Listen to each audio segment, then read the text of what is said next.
it's really common to see people doing the most and either just like not resting between their sets, which might indicate maybe they're not lifting heavy enough. So let's talk about rest periods, like why they matter, why we shouldn't be trying to like do burpees between our sets, or we shouldn't be trying to like again, just not resting, or maybe we're ignoring the rest periods. Let's riff on that for a little. Yeah, for sure. Resting is extremely important between movements. It's important to remember when you're lifting that it's not an aerobic sport. Lifting is about as anaerobic as it gets. Like, we are literally supposed to be recovered between sets to optimize strength performance or hypertrophy. The only time we would really want to limit rest would be if the goal was muscular endurance.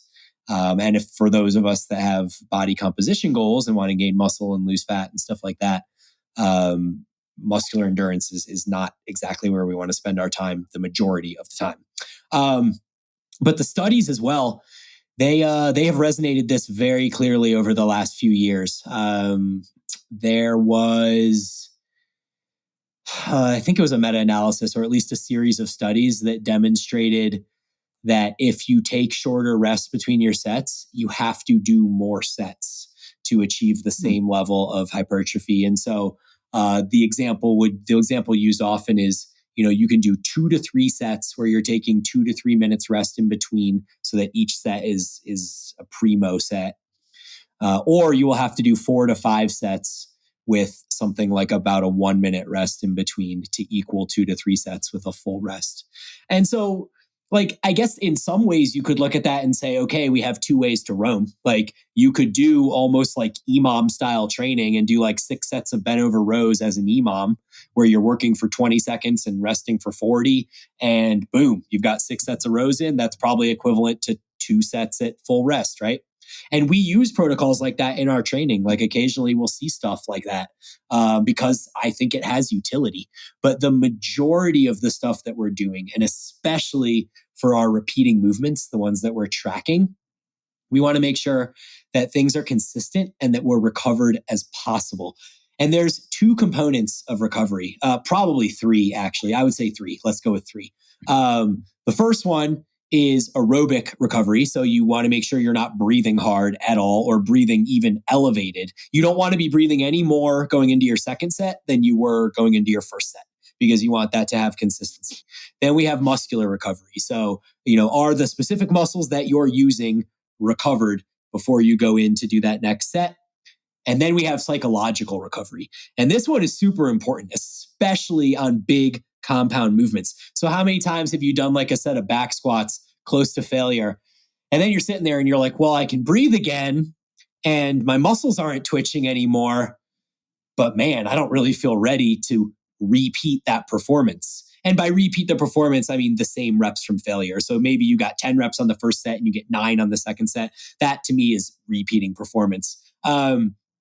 And so psychologically, you have to be recovered as well. And so when you take into account the muscular recovery, the aerobic breathing system recovery, and the psychological recovery, you will find in most cases that if you're working hard, you need that kind of full 2 to 3 minute rest period.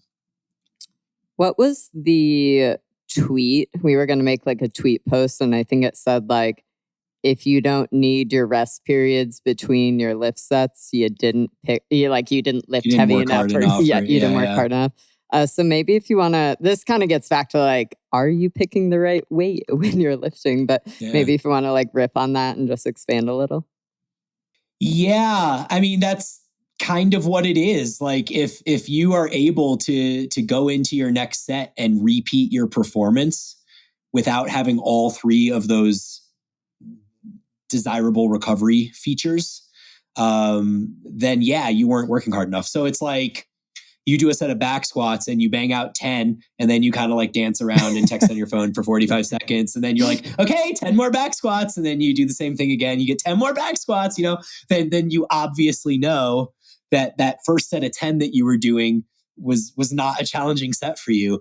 Because like, there's just no way that you can just repeat sets of back squats close to failure with short rest. I mean, anybody that's done this before can attest to there just needing to be all three of those elements of recovery in place before you do it again. Yeah, I mean, if Alex, you, got anything? well, I was going to say about that, it's like, I feel like if you do that, you probably have some doubt whether or not you actually are making any kind of progress either, too. Like, because because I mean, again, it's like, you kind of know, like, hey, that was too easy. It shouldn't be that easy, like you were saying. I was just going to say, you have to feel the rep slow down. Like if you're doing a back squat and every rep you're going up is the same speed as the prior one, and like, sure, you get a little burn in your thighs, but like you're not actually having to exert like maximal effort to get out of the bottom, then yeah, you're just not Yeah. Actually, is there such a thing as too much rest? Like if you take too long, like, and why like 2 to 3 minutes? Has that been like kind of established as the necessary time, or is that more of like like an expert opinion, like kind of type thing, or yeah? I think it's just the most. It provides the most room to optimize for the most people. But like to answer your question, the only way that resting too long would be an issue would be if you get cold. Yeah. And so you look at power lifters sometimes and they'll do a single on back squat and then they'll sit down for 10 minutes. And then they'll do a single on back squat and sit down for 10 minutes. And so this is a pretty standard approach, and they're not getting cold because they're able to get up and hit that same 80, 90% of one rep max again, over and over and over again. That is an extreme that I personally don't recommend. The thing with 2 to 3 minutes is that there has to be a point where you're not going to be in the gym for 2 or 3 hours because you're resting so long.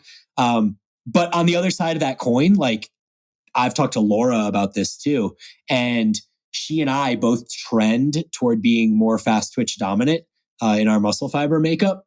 And so when we do a hard set of a lower body compound movement, like an RDL or a hack squat or back squat or something like that, 2 to 3 minutes is insufficient. There is no way I'm ever recovered on those 3 parameters that I mentioned in 2 to 3 minutes when we're talking about those big compound lower body movements. For upper body stuff, sure, 2 to 3 minutes works for me. Lower body stuff, I'm 5 to 6 minutes between work sets. Yeah, I would agree with that. Yeah, that's just what I need to do to repeat performance. And that's also something that I think it's a result of muscle fiber makeup. It's a result of how hard you felt subjectively that you had to go into, in how deep you went into you to get the most out of that set. And that's the psychological piece, is like, man, when I do a set of hack squats of 6 and the last 3 reps all are grinders, that takes so much out of me mentally that in 3 minutes, there is no way I'd be ready to go again unless I drop the weight in half or something like that. So for me to repeat performance, I just need double the amount of rest time. And so I really think it's individually dependent. It depends on muscle fiber makeup. It depends how hard you're pushing yourself. It depends how challenging that movement was for you, how many muscles that movement works. There's like so many factors that go into it. I was just going to say, I'm really glad that you put just like how much to rest in our Paragon programming, because then you don't have to think about it. It's just like, hey, this is what we're doing. Because it's like, I feel like back in the CrossFit days, you'd be like, okay, 5 sets of 5 back squat, and there's no further like prescription. So same thing. It's like, I find it really helpful because I get very like ADHD during sets. So it's like, I do best if I just have a timer on my watch, or like I use the timer in our app.